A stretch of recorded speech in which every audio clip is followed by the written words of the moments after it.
Hi everyone, and once again welcome to our second recorded lecture for the course Statistical Methods in Nursing Research. The last time we talked about importance of statistics as numerical equations to describe, to compare, and to relate variables. We also discussed hypothesis, data analysis, respondents, population, samples, and variables. Now, we will try to explore measures of central tendencies, analysis of variance, graphs, and sampling techniques. To start, measure of central tendencies has four equations. You have the mean that represents the average, most applicable for research instrument or tool or research questionnaire. So if you will be discussing or you will be using or adapting a quantitative design, the mean is the most applicable to describe variables. The median is the most middle value in the distribution table. The mode is the most frequent occurring. And we have also other measures like quartile, decile, and percentile. But if you would like to use quantitative design, the most frequent descriptive analysis that you will be using is the mean and the percentage that is most applicable for presenting the respondents' demographic in terms of age, in terms of sex, in terms of religion, in terms of educational status. So, I will show you an example.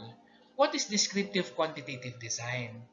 It aims to accurately and systematically describe variables. You have population, condition, phenomenon, issues of concerns in the organization,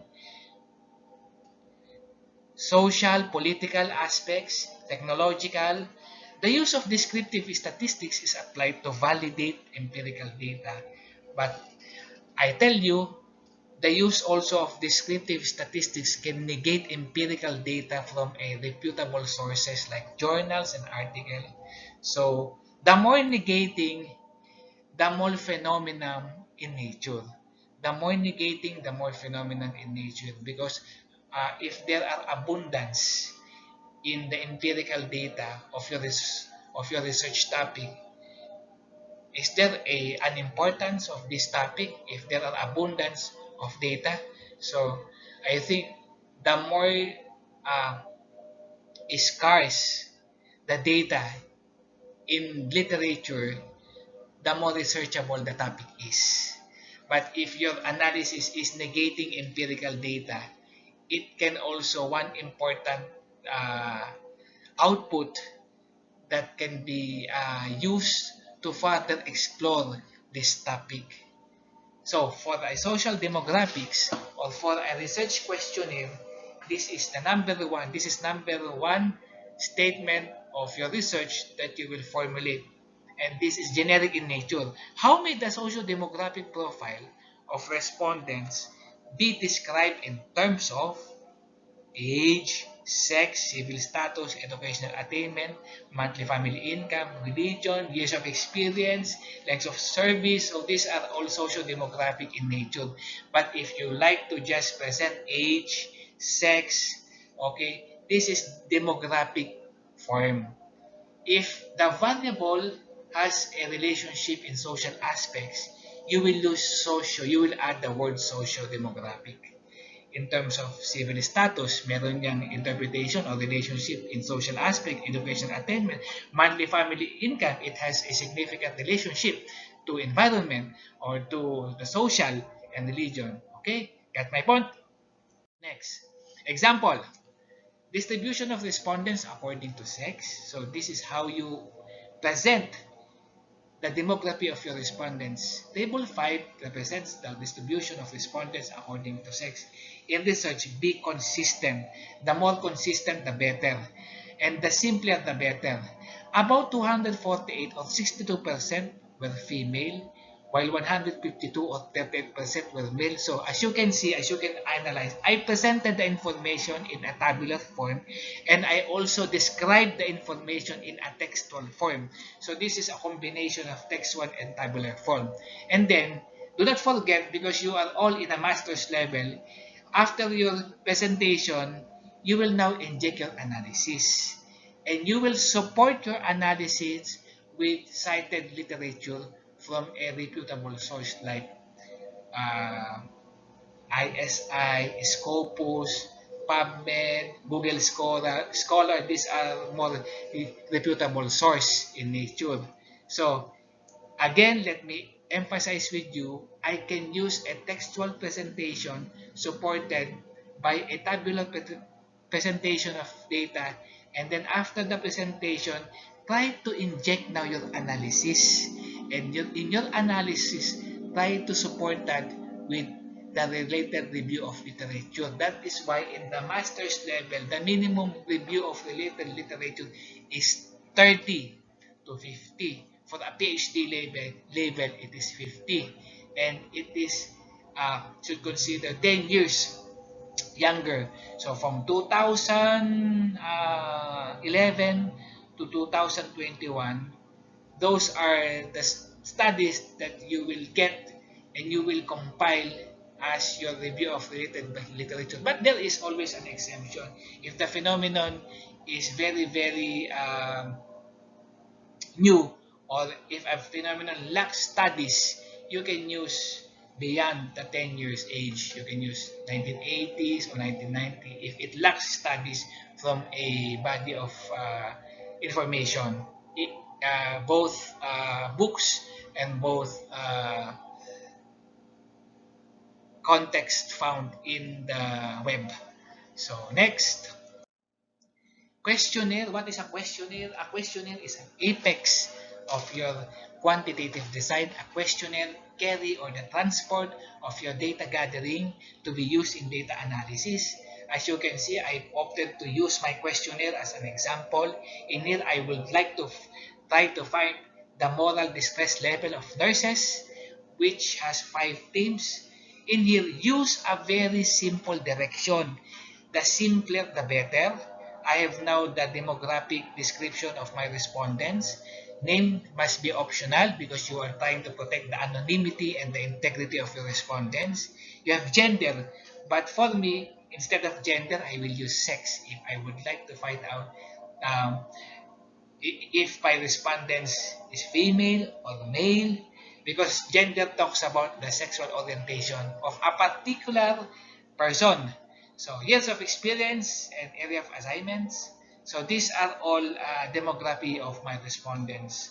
Now, the rule is this, as I have emphasized during the last discussion. If your data is nominal in nature or talks about characteristics, if your data is qualitative in nature, convert your data to a quantitative form using a Likert scale. Okay? Convert your data in a quantitative character using Likert scale. So in here, lack of competence in work team as one of the domain in my questionnaire. You can see as an example, working with nursing technician assistants who do not possess the necessary competence that the patient's condition require. So it talks about characteristics, and these are all nominal in nature, that is qualitative in descriptions. So the cardinal rule is for me to be able to measure this using mathematical equation, using inferential statistics. I will convert this to a quantitative by using a Likert scale. So here I opted to use a Likert scale: 5 always, 4 often, 3 sometimes, 2 rarely, 1 never. But if I will use it again, okay, since the questionnaire is adapted by Corley, I adapted my questionnaire, and I cannot use a 4-point questionnaire because I need to ask permission to the author. Okay, if you want to reconstruct the questionnaire, okay, it is ethical that you ask permission first to the author.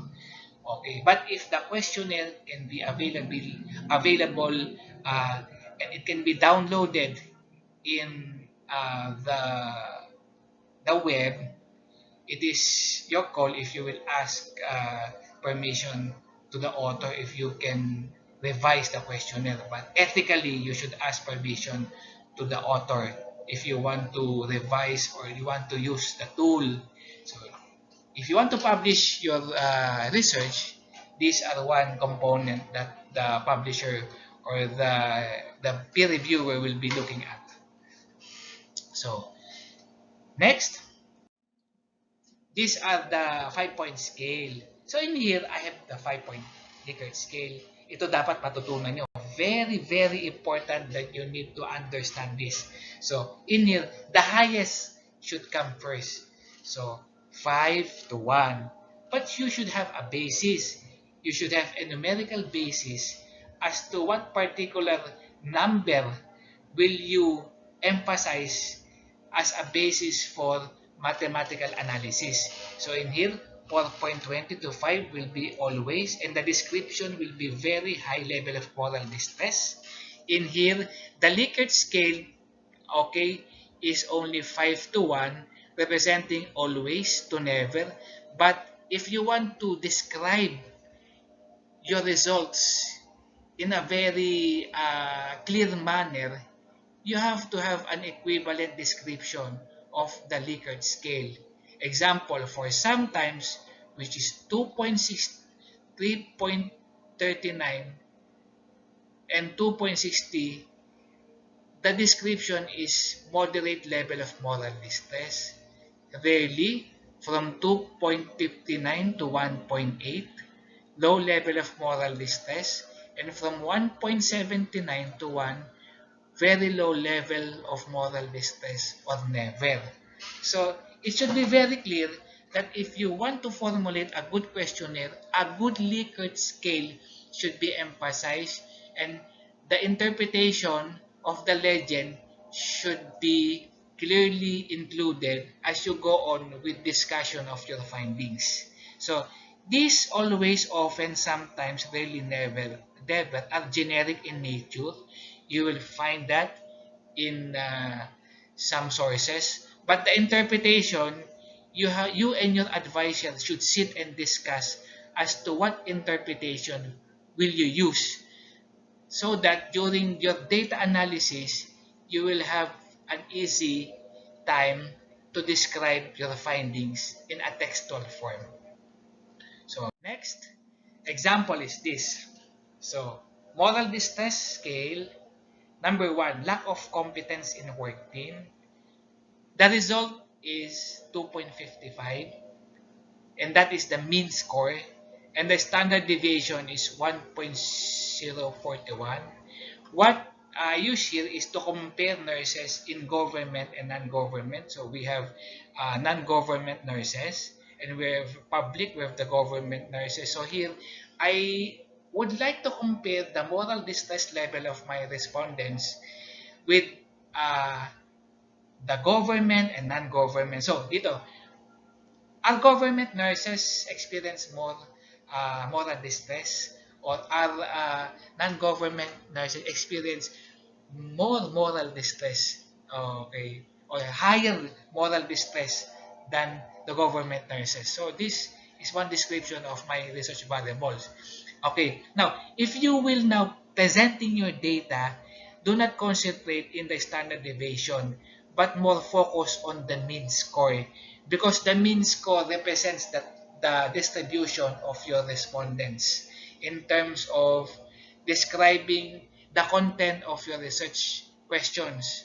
Doon pa lang tayo. Later, if you want to find the relationship of your research variable or your questionnaire to the respondents, doon na papasok yung inferential analysis. So it is very important that you know that the boundaries of your descriptive and inferential statistics as to how it will be used. So again, example, denial of nursing role as an advocate to terminally ill patient. So moral distress defines as these are all actions that you forget to do, or that you do not do, that destroys the integrity of nursing in an ethical way.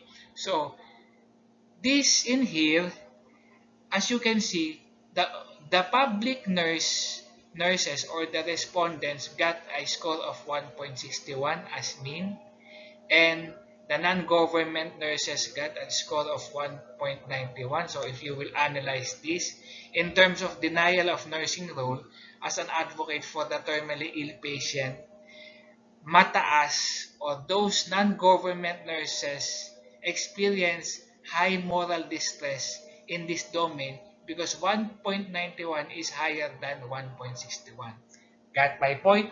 For denial of nursing role as an advocate to the patient, as you can see, higher pa rin yung non-government hospital nurses with a mean score of 1.94 to 1.53. And here, if you presented that, you will support it with a textual discussion based from the researcher analysis. You will use a third person, not based from my analysis. In research, if you want to write a research, you will use always third person based from the researcher's analysis, based from table 4 of the moral distress scale, the findings were etc. etc. And as cited by Williams, this is common and etc. etc. So that is how you write your analysis in a quantitative manner. Okay? Support your idea, support your analysis from a reputable sources because research is evidence in nature. Okay? Next. We are done with that. So we will now discuss um, z-test, t-test, and analysis of variance. I will discuss it in a very simple discussion, or I will try to discuss it simpler as I can for you to understand it because mathematical equation is very hard to understand. Now, C-test, t-test, and analysis of variance, these are the statistical equations that are used to compare two known variables specifically for a quantitative comparative design. So if you talk about quantitative comparative in nature, ang gagamitin dito inferentially because we are done with descriptive one. So inferentially comparing variable z-test, t-test, and analysis of variance.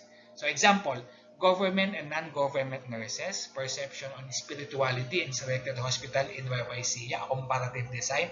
So I want to emphasize 15 to 21 words for the title, and the variable should be evident. You have the government, non-government nurses as independent variable, perception on spirituality as your dependent variable, selected hospital in YYC as your local, and comparative study as your design. So these are all generic example, but you have the option to create your title into a more enticing in nature. So again, example again, COVID-19 triage competencies of government millennials and non-millennial nurses in selected hospital in Riyadh, Saudi Arabia. So in here, the researcher would like to compare the triage competencies of government millennial and non-millennial nurses. Sino ba ang mas magaling in terms of triage competencies? Are millennial nurses more competent with COVID-19 triage responsibilities than non-millennial nurses? Okay? Because in here, the researcher will like to create an output that will generalize uh, the competencies of millennial and non-millennial nurses. He wanted to create an empowerment activity for these domains. So, dapat very evident. Siyempre, compare mo muna. Which is better? Millennial or non-millennial? I will use a quantitative design because it can be basically analyzed using numerical equations. Okay, next, z-test. Ayan na tayo ha. So, please try to listen carefully. Comparing population mean with sample mean if the standard deviation is from population. So, example, it is known in the nursing school, okay, the nursing school is the main variable that the mean average of thesis NAT is 86 with a standard deviation of 4. A nurse researcher took 30 nursing students and found out that the average in NAT exam is 82. So the question is this: is there a reason to believe that the average NAT has decreased? So in here, in the question, the researcher, the cardinal rule is you should be able to first formulate the null hypothesis. Kaya nga, diniscuss ko yan sa inyo during the first recorded lecture. So, the null hypothesis represents the negation. Okay? Kaya example, it is sunny. That is my hypothesis. Maaraw ngayon, it is sunny. No, it is not sunny. Hindi ngayon maaraw kasi ulan ngayon. That is the null hypothesis. The negative. So in here, there is no significant difference between the population mean and the sample mean. So that is the null hypothesis. Okay, there is no significant difference between the population mean, okay, the nursing school, and the sample mean, which is 30 nursing students, because that is the sample. So in a more comprehensive in nature, I will explain to you t-test, because t-test will be definitely used for comparative designs than the c-test. So t-test, if the standard deviation is from the sample or comparing two sample means which is correlated in nature, pagka two sample means correlated or pair if the source of data is 1. If not correlated or unpaired, if the sources of data will be 2. Okay, this test is most commonly used for quantitative comparative design. So, kalimutan nyo na muna si C-test.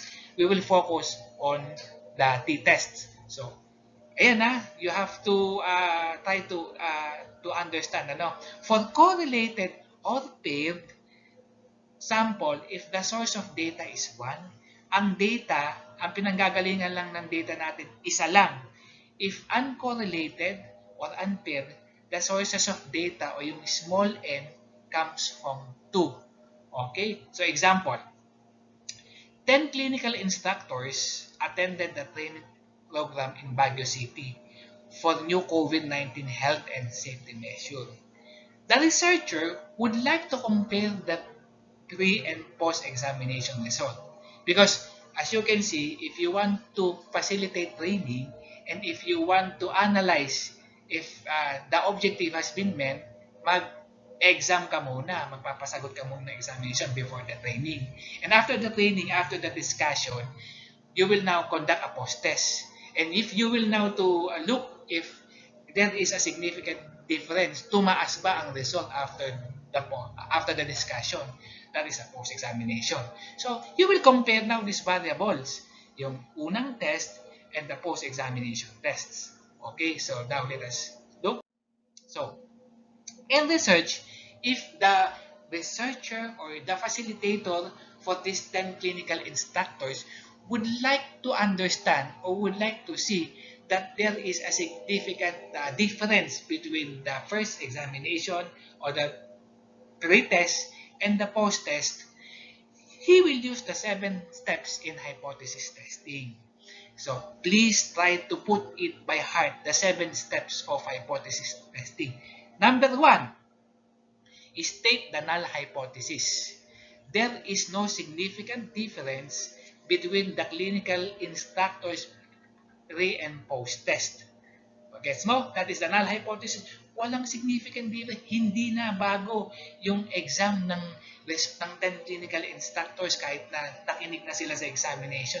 Walang significant difference. So, number 2, after you've stated the null hypothesis, find the default alpha or the margin of error. I have already explained to you what is the margin of error. The margin of error for this, for the social sciences is 5%, meaning that is the percentage or the allowable error that the researcher can commit, because we are not God to be able to create a perfect research design. For hard sciences, experimental designs, the margin of error is 97 or 99. I mean, the margin or the level of confidence is 97 to 99, and the margin of error is 3% to 1%. So in here, generally, the default alpha or the margin of error for this topic is 5%, and then you will convert it using 0.05 moving to the left, 2 places to the left. So the default alpha is 0.05. Step 3 is now, dyan na papasok yung apply the appropriate statistical equation. So remember, as Dr. Villaroman told us, for comparing two variables, independent or dependent, or two independent or two dependent variables, we will use t-tests if the source of data can be in one or two sources. We have correlated or paired, uncorrelated or unpaired. So here I will use t-test, and then step 4, I will calculate the tabular value. In here, in our discussion, I will not show you how to calculate tabular value because we have a very limited time, and I want you to learn how to analyze this data so that when your defense comes, you will be able to present the data correctly and specifically. Okay, so step 4, calculate for the tabular value. In here, the tabular value is 2.262, and then the fifth step will be calculate for the computed value. In here, I calculated the computed value. I did not show you the data, but I just showed you the null hypothesis and the questions. But syempre, you have the scores of the respondents, the test scores of the respondents, which I did not show you, para to make this discussion simpler. So step 5 will be calculation of the computed value. I calculated the computed value, which is 5.23. So after that, make a decision. So step 1, I think let us again try to review. Step 1 is state the null hypothesis. Step 2, provide the margin of error, which is 5%. Step 3, determining the numerical or the statistical equation. In here, I use a t-test to compare variables. Step 4, computed for the tabular value. Na-compute ko na 2 point something. Step 5 is calculate the computed value, which is 5.23. Now, for the step 6, ito, please memorize this by heart. Step 6, make a decision based from the numerical result. Okay, please memorize this by heart para maaalala nyo ko pag tumayo na kayo sa panel of experts. Computed value that is greater than the tabular value, reject the null hypothesis. And then, formulate the alternative hypothesis. Okay, the null hypothesis is the negation, and the alternative hypothesis is the positive. Now, if the result is the computed value is lesser than the tabular value, accept the null hypothesis. In here, okay, in here, the computed value is greater than the tabular value, that is 2 point something. I will now reject the null hypothesis. Mali pala na wala pala daw significant difference yung daw resulta ng examination ng clinical instructors during the first and after discussion the post-test. Now, the step 7 now with this. Based from the previous steps 1 to 6, you will now draw conclusion. And the conclusion is this. Because the computed value is greater than the tabular value, now, my conclusion is I will now reject the null hypothesis. Meaning, I will state the alternative hypothesis. There is a significant difference between the clinical instructor's retest and post-test results. There is a significant difference. May pagbabago pala. It's either the post-test is higher than the retest or it is lower than the retest. It all depends. And my analysis is this, meaning the finding would be the examination of these clinical instructors is higher than the post-test. Siyempre kasi nakinig na sila ng discussions. Okay, so please try to memorize by heart steps of analyzing hypothesis. So we have 7 steps of determining hypothesis. Reviewin po natin. Let us again try to review. Step 1, state the null hypothesis, which is the negation, okay, or the negative. There is no significant difference, and so forth. Step 2, apply the margin of error, which is 0.5%. This margin of error will be used when you compute the numerical equations, which I did not show you, to make our discussion simpler. Step 3, determine the appropriate equation, statistical equations in here for comparative designs coming from a one source or two sources, correlated or not correlated, pair or unpaired. You will use t-tests, and then step 4, compute for the values, and step 5 for the computed value and the tabular value, and then step 6, okay, make your conclusion, reject the null hypothesis or accept the null hypothesis, and then step 7, that is now you will now conclude, or you will draw your findings based from the numerical results. Understand? Malinaw? So it's very simple. You just memorize computed value greater than the tabular value, reject the null hypothesis, and so forth and so forth. Very important yun na ma-memorize nyo.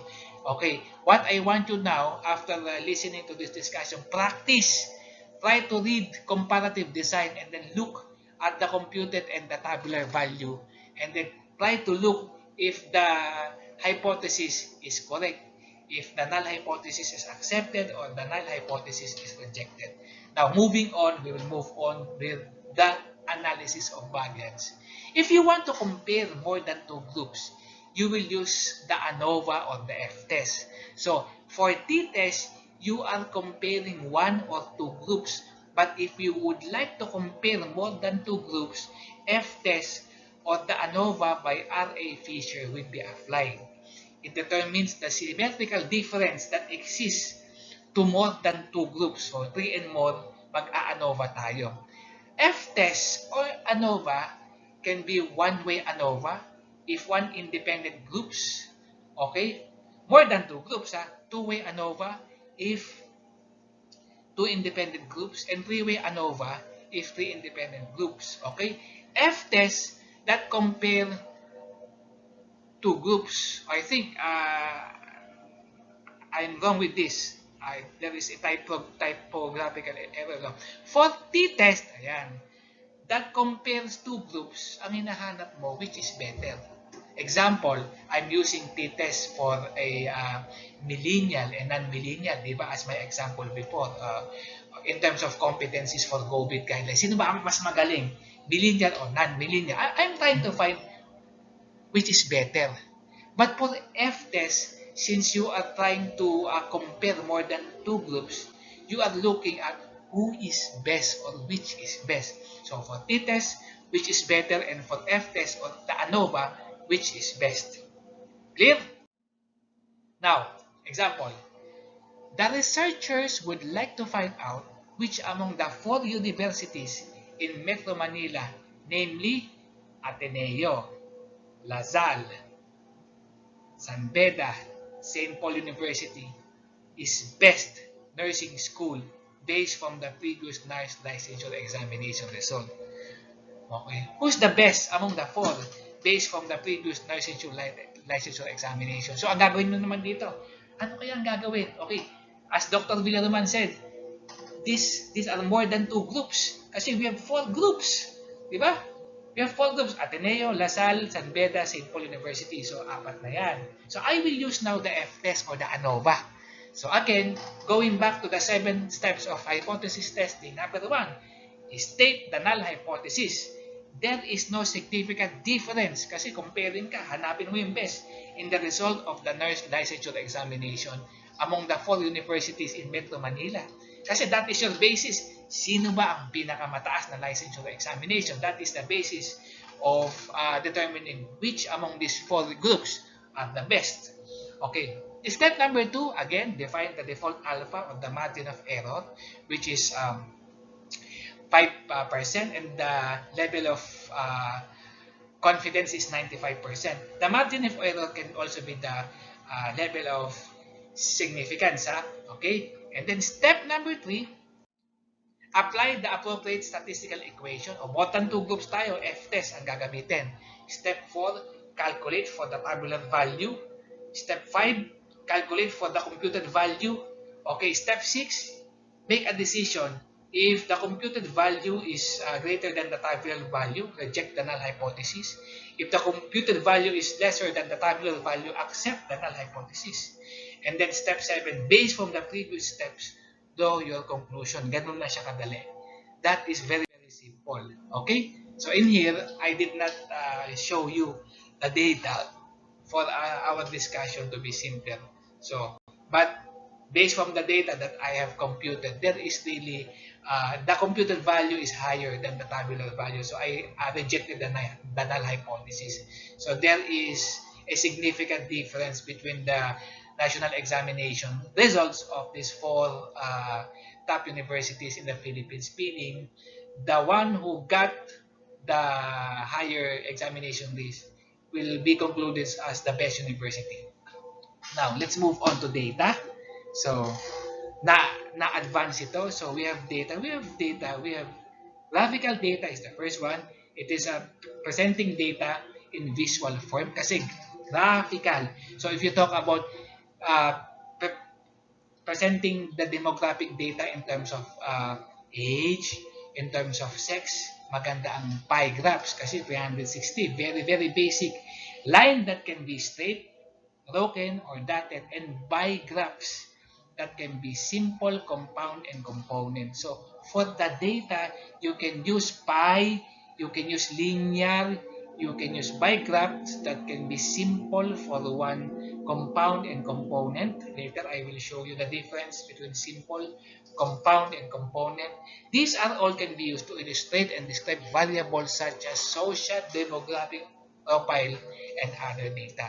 So, rule, the simpler the better. Less is more, and be consistent. Yan ang hinahanap ng mga panel of experts, be consistent. Example, you use respondents in chapter 1, dapat chapter 3, respondents pa rin. You use the term significance, o dapat sa chapter 3, significance pa rin. Consistency is the key in writing research. And then, support all findings with related literature from reputable sources. Okay? Hindi pwede sa yung mga dictionary. Webster dictionary cannot be used. Use a more reputable sources if you are trying to include data from your operational definition of terms or lexical definition of terms. Example of tabular, I already discussed this, but for this topic, I will again repeat it. So, a tabular is a presentation of data in rows and columns and table.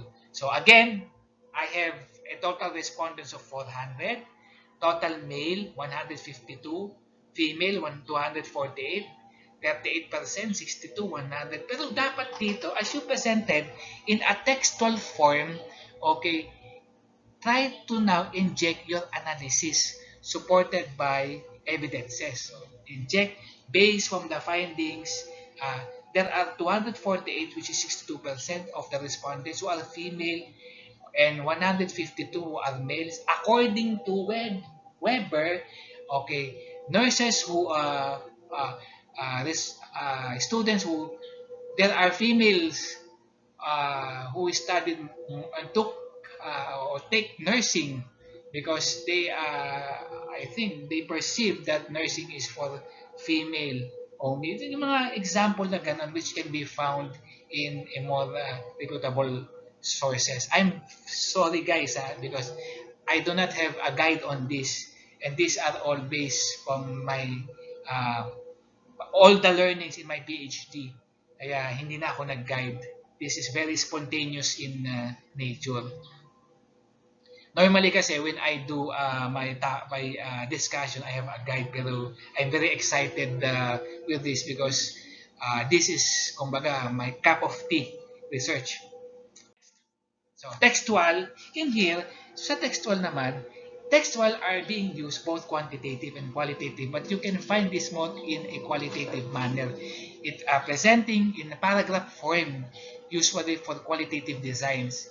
Or it can be a combination of tabular or textual also for quantitative and qualitative design. So in here, this is a portion of my study because uh, it talks about the experiences of nurses encountering moral distress. So my design here is a mixed method designs. Yung naipakita ko kasi sa inyo kanina is the quantitative aspect, now the qualitative naman ito. So the theme is alighting upon moral distress. That is my major theme. So if I want to use a textual presentation, I will explain the themes. So in here, the first major theme is alighting for moral distress, which represents the incidents that these will be experienced by the nurse participants. Now, here is the emergent theme. Okay, and now after the themes in a table form, I will now describe it one by one in a paragraph form.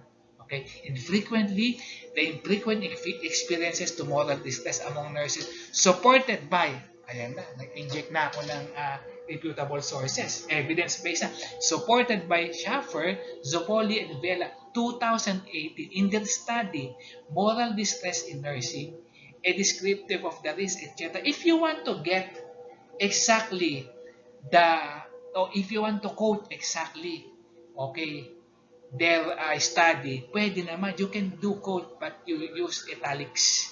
Okay, use italics. And then, if you want to quote the participants' respondents, lagay mo, there are incidences of moral distress situation, but not all the time. One every so often, but there are cases. Nurse participant 15.1. I will not dwell in discussing qualitative analysis because the subject is more quantitative in nature. Now, next rule. RLL or related review of literature should be embedded, means should be found throughout your research paper. It will validate or negate empirical findings. Dapat yung review of related literature nyo, hindi lang nakabagak sa or not only confined in chapter 2 of your paper. It should be found throughout your research pages or topics. It should be embedded elsewhere because research specifically in a master's and a PhD level should be empirical in nature.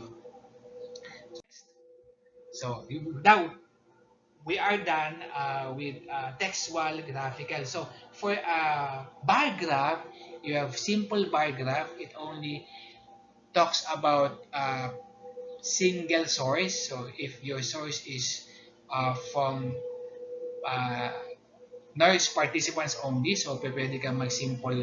Pag naman compound, if your respondents will be nurse particular with clinical instructors and staff nurse, pwede mo siyang hatiin. You can divide them using a compound. Pakita mo in terms of age or sex. If your respondents is more than 2, yun yung natawag na component.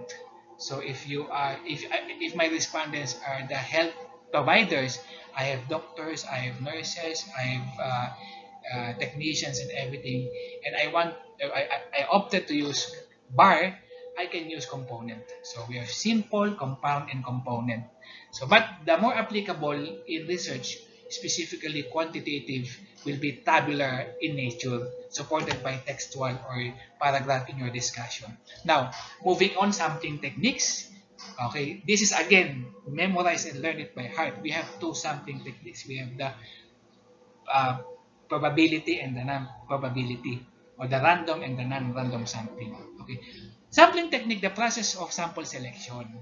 So you cannot, these samples are determined through various mathematical manipulation.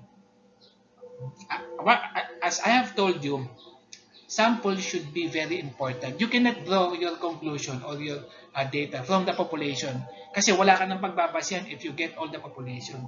Remember that you have the margin of error, the level of confidence, and the level of significance. So select only sample. Sample selection should be accurate depending on the need of your study. So for a quantitative design, use a random sampling technique. More than the non-random, the random sampling or the probability sampling sampling technique will be used. So in here, we have simple random sampling technique. It can be fishbowl, donuts.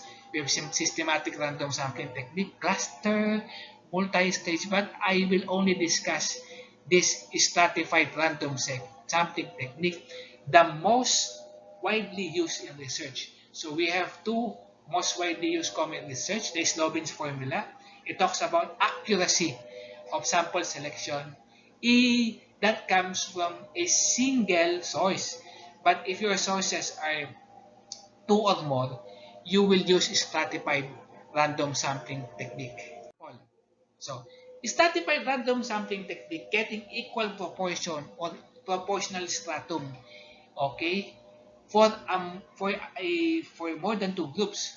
So, in here, getting more when the population is more and getting less when the population is less. Diba? As I've told you, if the population is big, okay, dito naman, magkaiba naman tayo kasi doon sa sinabi ko sa una, as I've told you, get the sample for a population that is big, the sample is small. For a population that is sample, the sample is big. But if you want to get is very, very equal distribution of your sample in the stratified random sampling, getting more when the population is small and getting less when the population is less. Example, okay? Let us dwell on an example for the four schools, La Salle, Ateneo, ano pa ba, St. Paul University, and San Beda, in terms of which is best. Okay? I use now an ANOVA, pero I use an ANOVA because I want to determine which is best. Kasi more than two groups. Pero in here, syempre, I will now get the accurate sample. I will now try to get the accurate sample to be used. Okay, now here, example, group A. The population of group A is 2,000. Okay, so the mathematical equation is population divided by 100 times 2. Okay, so the result is 148. For group B, 1,500. Again, same equation. The result is 111. Bakit sir naging 111? Remember the Slobin's formula? Okay? Remember the Slobin's formula? For a population of 5,000, the correct sample will be 371. So out of 5,000 participants or respondents, out of 5,000, 371 will be your respondents in a single source or in a single group. But for a stratified random sampling technique, there are more than two groups. So, paano mo kukunin yun? Hindi mo naman pwedeng hulaan. Ito, 2,000, I will just get 1,000. 1,500, I will just get 800. So, that is not the correct way, but you should be able to draw mathematical equation out of these samples for you to be able to get a correct distribution based from the numerical data. So, group C, 1,000, 20%, 74 is kasi, and group D, 5,000, 10%. So, N, which is 5,000, divided by 100 times 2, yun ang sagot. I-multiply mo ngayon sa 371, you will get now the 37. And then you will add this 148, 111, 74, 37. The answer is 370 point something. Round it will also be 371. So that is the stratified random sampling technique. Now, if you learn this, hindi mo na kukulitin. You will not try to bug your statistician kasi alam mo na ganun lang pala kadali. Okay, Dr. Villaroman, yun pala, if you want now to apply quantitative design, very simple. Okay? Next. So, for non-probability, it talks about qualitative in nature, based on judgment. And the number one, or the most commonly used is purposive sampling, where you will determine three sets of example.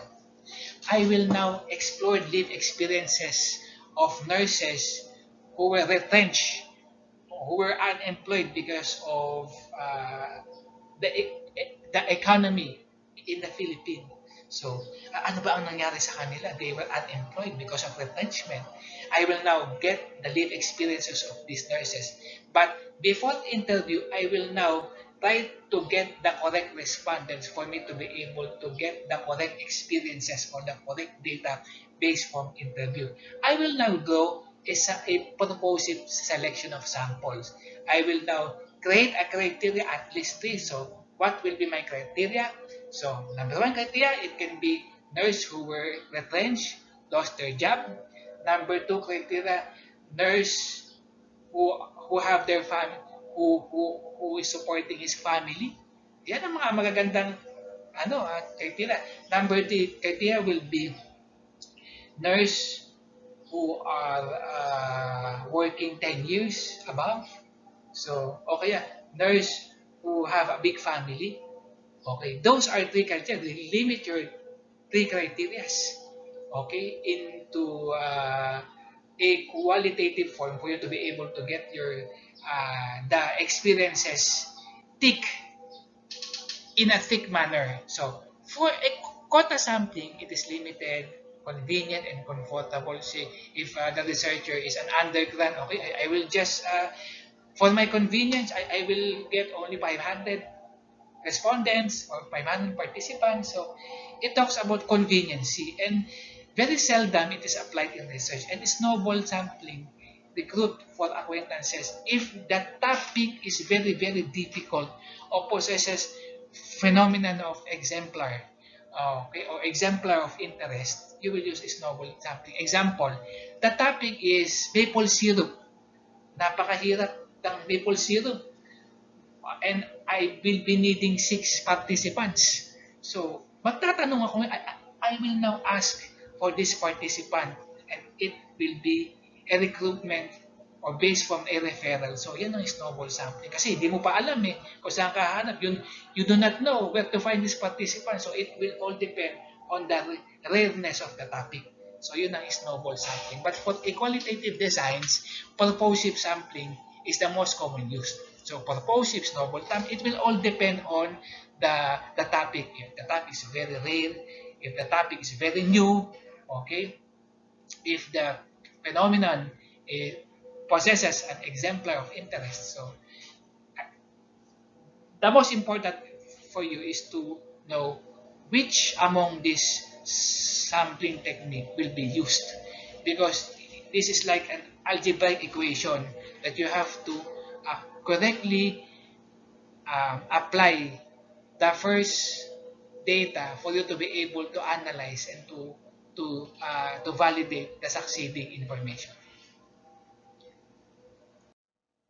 So, the rule, again, for non-random sampling, we use criteria to decrease the population as participants. So, for a qualitative designs, if you talk about participants, the basic is 6 out of 10. So, you will select 6 participants, or 6 to 10 participants, and you will use a interview, focus group discussion, observation. For a qualitative design,